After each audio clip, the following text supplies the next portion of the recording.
नमस्कार, म गोपाल खतिवडा, नेपाली विषय शिक्षक। प्रारम्भमा एउटा भनाइबाट सुरु गरौँ। खुट्टा चिप्लिएर लागेको चोट केही समयपछि निको हुन्छ, तर जिब्रो चिप्लिएर लागेको चोट जीवनभरि निको हुँदैन। फेरि एकपटक, खुट्टा चिप्लिएर लागेको चोट केही समयपछि निको हुन्छ, तर जिब्रो चिप्लिएर लागेको चोट कहिल्यै निको हुँदैन। भाइ बहिनीहरू, हामीले चाहिने कुरा मात्रै बोल्नुपर्छ, राम्रा कुरा मात्रै बोल्नुपर्छ, कसैलाई पनि चित्त दुख्ने गरी बोल्नु हुँदैन, किनभने हामीले बोलेका नराम्रा कुराहरूले कसैलाई जीवनभरि दुखिरहन्छ। त्यसैले शब्द तौली तौली बोल्नुपर्छ, ठिक कुरा मात्रै बोल्नुपर्छ, राम्रा कुरा मात्रै बोल्नुपर्छ। भाइ बहिनीहरू, आज हामी आजको कक्षामा जीवनी लेखन, कसरी जीवनी लेख्न सकिन्छ, जीवनी कसरी लेख्ने, जीवनी के हो, यसका बारेमा अध्ययन गर्नेछौँ। विद्यार्थी भाइ बहिनीहरू, भाषामा जति धेरै लेख्ने अभ्यास गरिन्छ, जति धेरै लेख्दै गइन्छ, जति धेरै शब्द भण्डार हामीसँग बढ्दै जान्छ, त्यति धेरै हामी लेख्न बोल्न सक्छौँ। त्यसैले कसरी धेरै लेख्न सकिन्छ, कसरी सिलसिला मिलाएर लेख्न सकिन्छ, कसरी चाहिँ शुद्ध उच्चारण गर्न सकिन्छ, त्यसमा हामीले ध्यान दिनुपर्छ। सुनाइ, बोलाइ, पढाइ, लेखाइ, यी चारवटा कुरामा केन्द्रित भएर हामीले पढ्ने लेख्ने गर्नुपर्छ। भाइ बहिनीहरू, आज हामी जीवनी लेख्ने, जीवनी लेखनसँग सम्बन्धित भएर छलफल गर्नेछौँ। जीवनी कुनै पनि विशिष्ट व्यक्तिको जीवनका सम्पूर्ण पक्षहरू मिलाएर लेख्ने लेखलाई जीवनी भनिन्छ। कुनै पनि सफल व्यक्तिको जन्मदेखि जीवनभरि गरेका कामहरूको सिलसिला मिलाएर लेख्ने काम जीवनी लेखन हो। समाज, समुदाय, राष्ट्र, मानव जाति र यो सम्पूर्ण संसारकै लागि महत्त्वपूर्ण काम गर्ने व्यक्तिहरूको जीवनी लेख्ने गरिन्छ। जीवनी सफल व्यक्तिहरूको मात्रै लेखिन्छ। सफल व्यक्तिहरूको जीवनीले अरू हजारौँ मानिसहरूलाई हौसला र प्रेरणा प्रदान गर्ने गर्दछ। त्यसैले जीवनी लेखनको उद्देश्य एउटा त विद्यार्थीहरूमा लेखाइ सिप विकास गर्नु, लेखन कलाको विकास गर्नु र सँगसँगै जीवनी पढ्दाखेरि सफल व्यक्तिहरूको जीवनी पढेर आफू पनि त्यस्तै जीवनमा सफल बन्नको लागि प्रेरणा, हौसला मिलोस्। यो दुईवटा उद्देश्य, सफल व्यक्तिको जीवनी पढेर आफू पनि त्यस्तै सफल बन्ने बाटोमा अगाडि बढ्न सहयोग पुगोस् र लेखन कलाको विकास होस्। यी दुईवटा कुरालाई मुख्य रूपमा हामी यसमा जोड्न सक्छौँ। जीवनी कुनै पनि सफल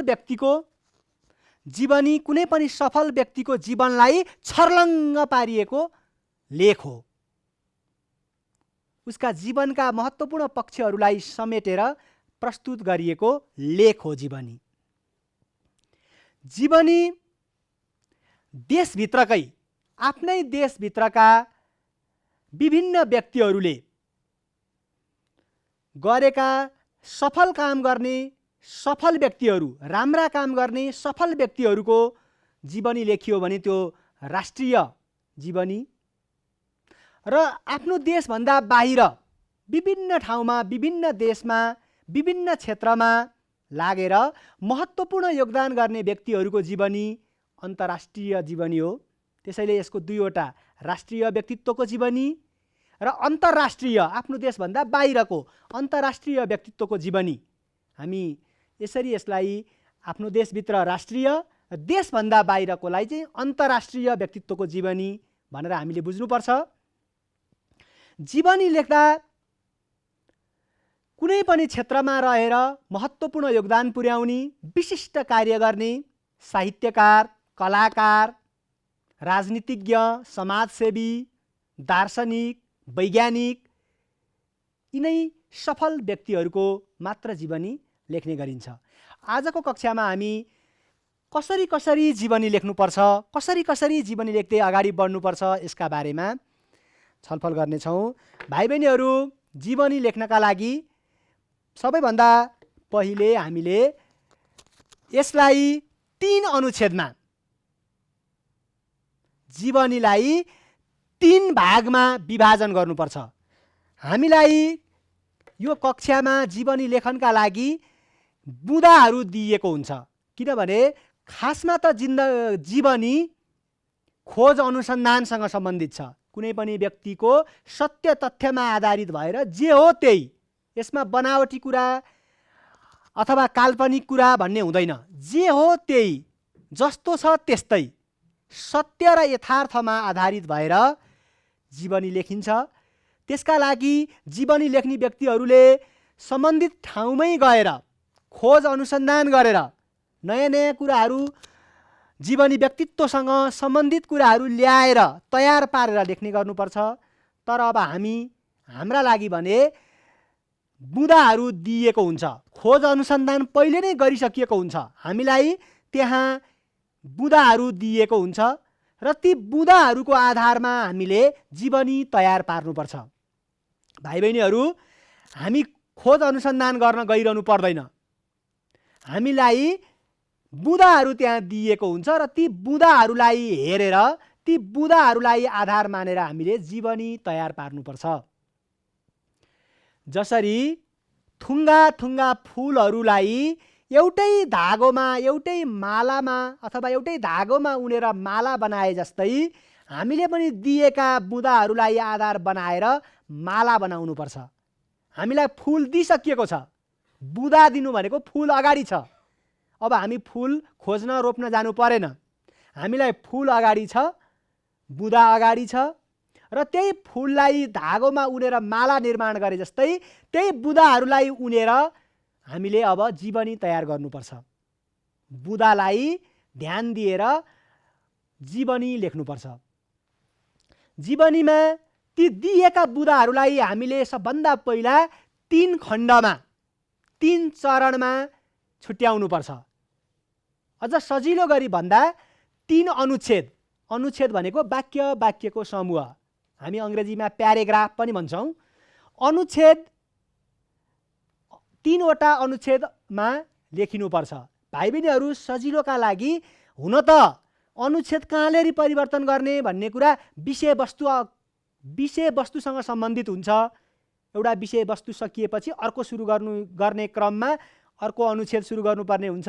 तर हामीले चाहिँ जीवनी लेख्दा 8-10 वाक्य भएपछि, 7-8 वाक्य भएपछि, 8-10 वाक्य भएपछि, अब यति भएपछि चाहिँ अर्को अनुच्छेद बनाउनुपर्छ भनेर सुरुमा हामीले यसरी आफ्नै किसिमले लेख्दै अगाडि बढ्न सक्छौँ।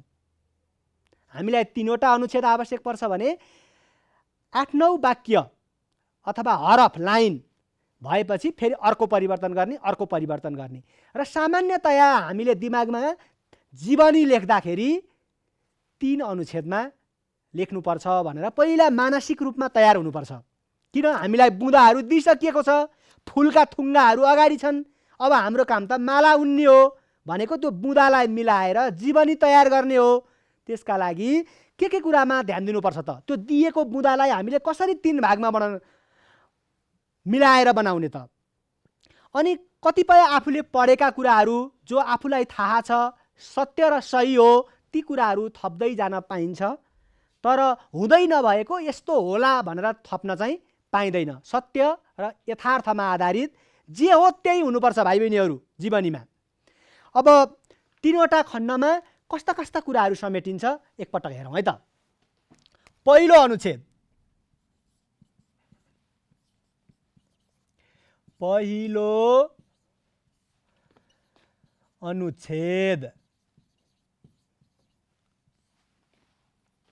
पहिलो अनुच्छेदमा हामीले जीवनी व्यक्तित्वको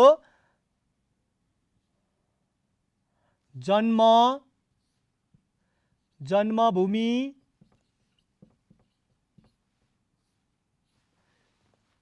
त्यसैगरी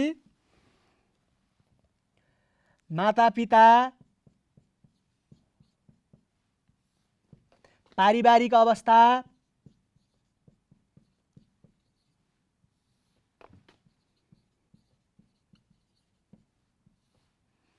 जन्मभूमि मातापिता पारिवारिक अवस्था र सम्बन्धित क्षेत्रमा लाग्ने प्रेरणा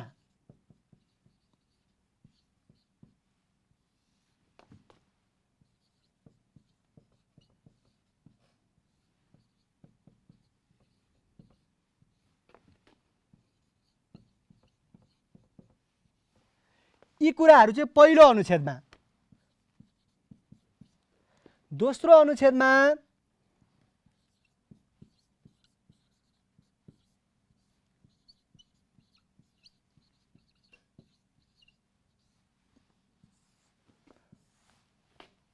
पहिलो अनुच्छेद। अब दोस्रो अनुच्छेदमा हामीले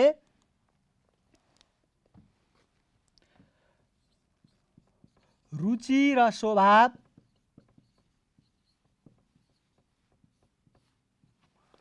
त्यसैगरी सङ्घर्ष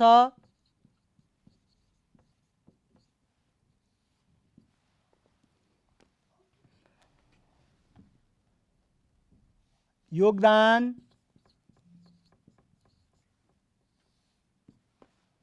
सम्मान र पुरस्कार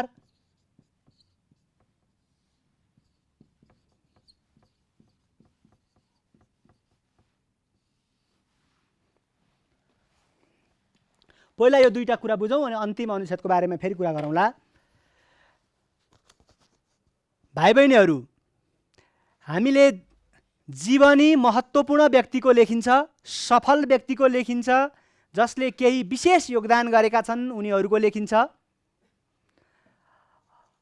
जीवनी लेख्दा बुँदाहरू दिइएको हुन्छ र त्यही बुँदालाई हामीले सबैभन्दा पहिले 3 खण्डमा विभाजन गर्नुपर्छ र त्यसमध्ये पहिलो अनुच्छेदमा जीवनी व्यक्तित्वको, जसको बारेमा जीवनी लेखिने हो, जीवनी व्यक्तित्वको जन्म, त्यसपछि जन्मभूमि, अनि मातापिताको नाम, पारिवारिक अवस्था, बाल्यकाल, शिक्षा दीक्षा, यी कुराहरू उल्लेख गर्नुपर्छ। र पहिलो अनुच्छेदमै हामीले सफल व्यक्ति हुनको लागि त कोही न कोही व्यक्तिको हौसला, प्रेरणा, केही न केही एउटा विशेष घटना हुन्छ र सम्बन्धित क्षेत्रमा लाग्न अरूले गरेको हौसला, प्रेरणा, दिएको हौसला, प्रेरणा, त्यो कुराको पनि जानकारी हामीले पहिलो अनुच्छेदमा अन्तिममा लेखेर पहिलो अनुच्छेद टुङ्ग्याउनुपर्छ। त्यसपछि भाइ बहिनीहरू, दोस्रो अनुच्छेदमा सम्बन्धित व्यक्तिको रुचि र स्वभाव र विभिन्न समयमा गरेका सङ्घर्षहरू, काम गर्दै जाँदा कतिपय विघ्न बाधाहरू आउँछन्, अप्ठ्यारा आउँछन्। हामीले चाहिँ सफल व्यक्तिहरूलाई हेर्ने बित्तिकै उनीहरू चाहिँ एकदमै जन्मिँदै विशेष जन्मिएका अनि उनीहरूले चाहिँ जे गरे पनि सफल हुन्छन् भन्ने होइन। हरेक सफल व्यक्तिले पनि उत्तिकै मिहिनेत गरेका छन्। जति हामीले कुनै काम गर्न मिहिनेत गरेका हुन्छौँ, त्यस्तै गरी उनीहरूले पनि मिहिनेत गरेरै सफलता प्राप्त गरेका हुन्छन्। हाम्रोभन्दा धेरै धेरै धेरै निरन्तर मिहिनेत, परिश्रम गरेर उनीहरूले त्यो सफलता प्राप्त गरेका हुन्। त्यसैले एकैपटक कोही चाहिँ जन्मिने बित्तिकै ठुलो मानिस भइहाल्ने भन्ने हुँदैन भाइ बहिनीहरू। हामीले पनि निरन्तर मिहिनेत कोसिस गर्दै गयौँ भने हामी पनि त्यस्तै सफल हुन सक्छौँ। त्यहाँनिर चाहिँ हामीले विशेष ध्यान पुर्याउनुपर्छ।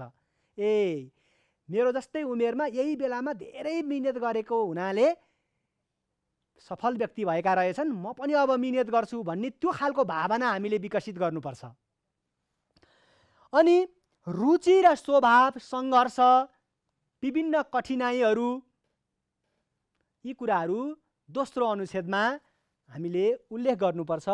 अनि योगदान, के काम गरेर ती व्यक्ति सफल भए, सबैले चिन्ने भए, सबैले मान्नुपर्ने, सबैले सम्झिनुपर्ने भए, के कस्ता योगदानहरू गरे, ती कुराहरू पनि दोस्रो अनुच्छेदमा हामीले त्यो बुदाहरूलाई टक्क हेरिसकेपछि यसरी हामीले मानसिक रूपमा यहाँदेखि यहाँसम्म चाहिँ यी कुराहरू चाहिँ मैले पहिलो अनुच्छेदमा मिलाएर राख्नुपर्ने रहेछ।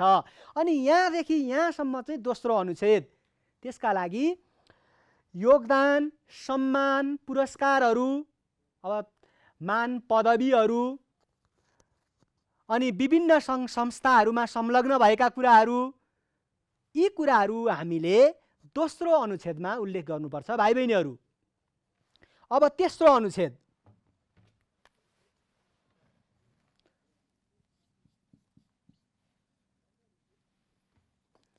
यसलाई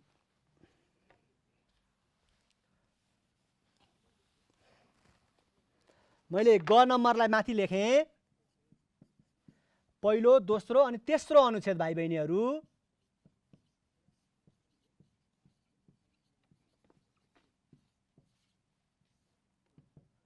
तेस्रो अनुच्छेदमा सम्बन्धित व्यक्तिको विचार, त्यसपछि दीर्घकालीन प्रभाव पार्ने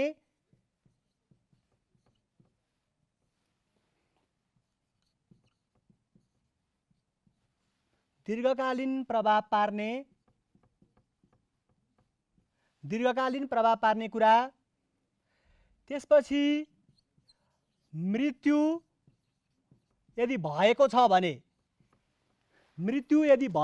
भने, किनभने सबै जीवनी लेख्ने मानिसहरूको मृत्यु नभएको हुनसक्छ। जीवित सफल मानिसको पनि जीवनी लेखिन्छ। अब मृत्यु भइसकेको छ भने उल्लेख गर्नुपर्छ। अब आफ्नो धारणा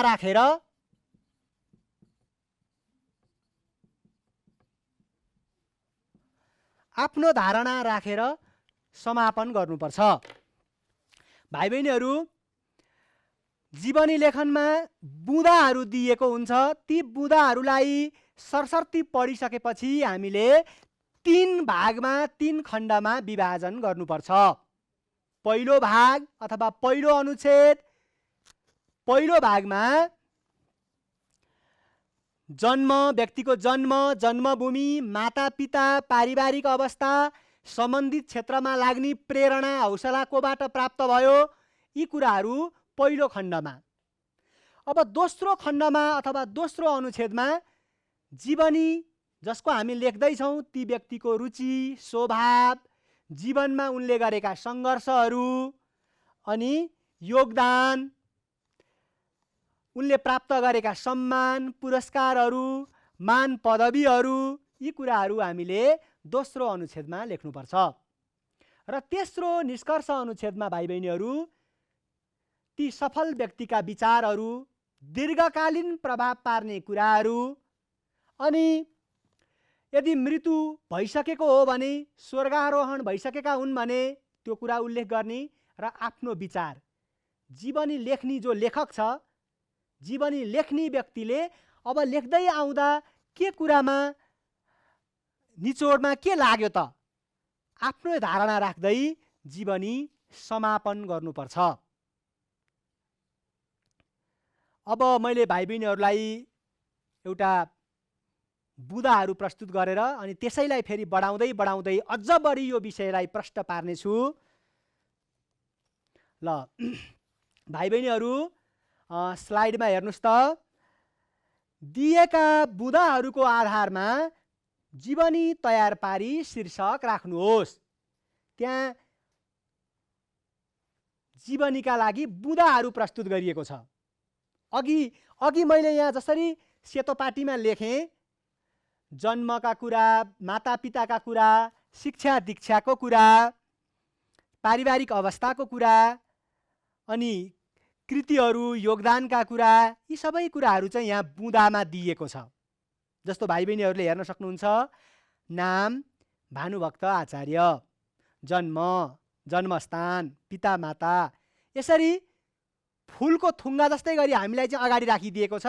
अब हामीले यसलाई धागोमा माला हुने जस्तो गरेर जीवनी तयार पार्नुपर्छ। भाइ बहिनीहरू, जीवनी लेख्दा मध्यम आदरको प्रयोग गर्नुपर्छ। यो एउटा शिष्ट परम्परा हो। लक्ष्मीप्रसाद देवकोटाले धेरै कविताहरू लेखेका छन्। लेख्नु भएको छ हुँदैन। यो एउटा हाम्रो शिष्ट परम्परा हो। कवि, साहित्यकारहरू अथवा यी व्यक्तित्वहरूको बारेमा यसलाई चाहिँ मध्यम आदर भनिन्छ। हामी पछिल्लो कक्षामा आदरका बारेमा पनि भाइ बहिनीहरू पढ्नेछौँ।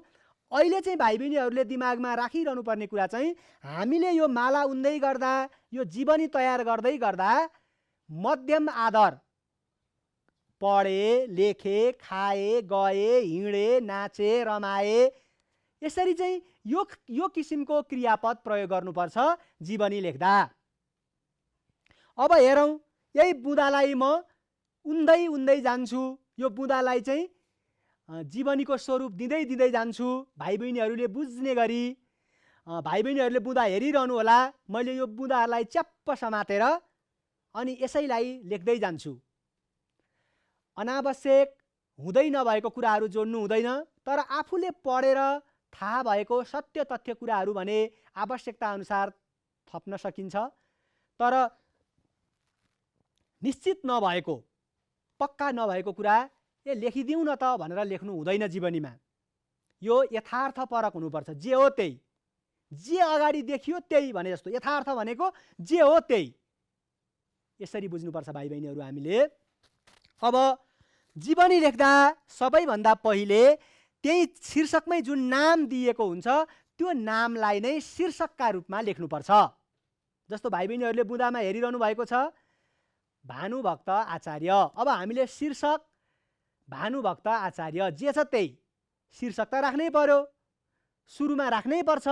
त्यसैले भानुभक्त आचार्य शीर्षक, सजिलो तरिका। अब कहिलेकाहीँ विशेषण शब्दहरू पनि अगाडि राख्ने पनि चलन हुन्छ। आदिकवि भानुभक्त यसरी चाहिँ राख्न पनि सकिन्छ। तर सजिलो तरिका चाहिँ हामीलाई सुरुमा हामीले अभ्यास गर्ने क्रममा जे त्यहाँ दिएको छ त्यही नाम नै शीर्षकमा राखिदिने। भानुभक्त आचार्य, हामीले भानुभक्त आचार्य शीर्षक। अब पहिलो अनुच्छेदमा आउँदाखेरि सुरुमा के छ? जन्म, जन्मस्थान, जन्मभूमि, मातापिता, शिक्षा, दीक्षा। दीक्षा भनेको गुरुबाट पाएको अथवा सिकेका कुराहरू, त्यो क्षेत्रमा लाग्ने प्रेरणा, पारिवारिक अवस्था। यो खण्ड त पहिलो भाग हो। त्यसैले त्यो लेख्नुभन्दा अगाडि भाइ बहिनीहरूले चाहिँ एक दुई वाक्य अरू केही कुरा, सम्बन्धित केही कुरा लेख्दा अझ राम्रो हुन्छ। हामीले सिधै भानुभक्त आचार्यको जन्म विषम 1871 त्यही दिएको छ है भाइ बहिनीहरू।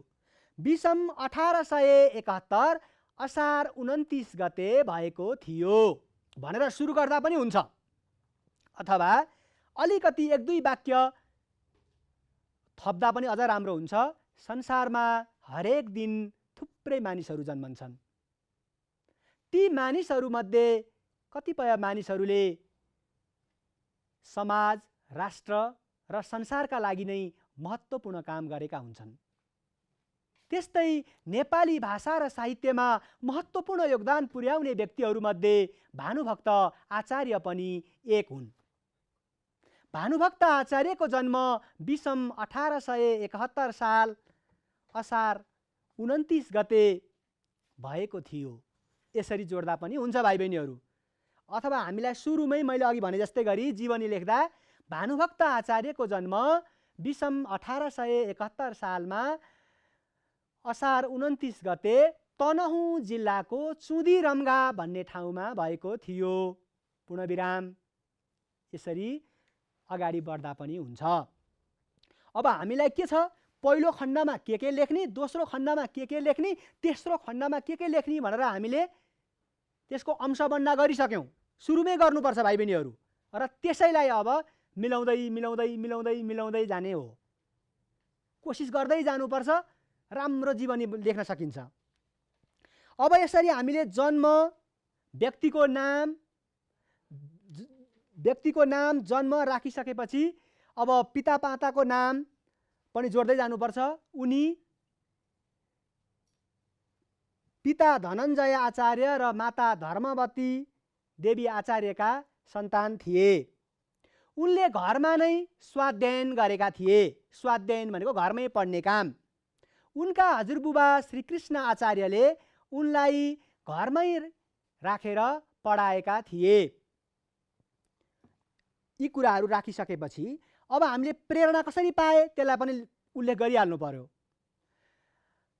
भानुभक्त आचार्य काम विशेषले कुनै ठाउँमा जाँदै थिए। उनको घाँसीसँग अकस्मात भेट भयो। कुराकानीकै क्रममा घाँसीले आफूले यो घाँस लगेर प्रशस्तै गाईबस्तु पाल्ने धनीमानीलाई दिने र आफ्नो श्रमको मूल्यबाट इनार खन्ने र सबैलाई सहयोग गर्ने आफ्नो उद्देश्य रहेको कुरा बताए। यो कुराले भानुभक्तलाई छोयो। अनपढ अशिक्षित मानिसको त यति महत्त्वपूर्ण उद्देश्य रहेछ भने म त पढेको मानिस, जानेको मानिस, मैले केही राम्रो काम गर्नुपर्छ भन्ने उनलाई लाग्यो। त्यसै दिनदेखि नै कविता लेखेर नेपाली साहित्यमा योगदान पुर्याउने उनले प्रण गरे। भाइ बहिनीहरू, त्यो बुदाहरूलाई यसरी जोड्न सकियो।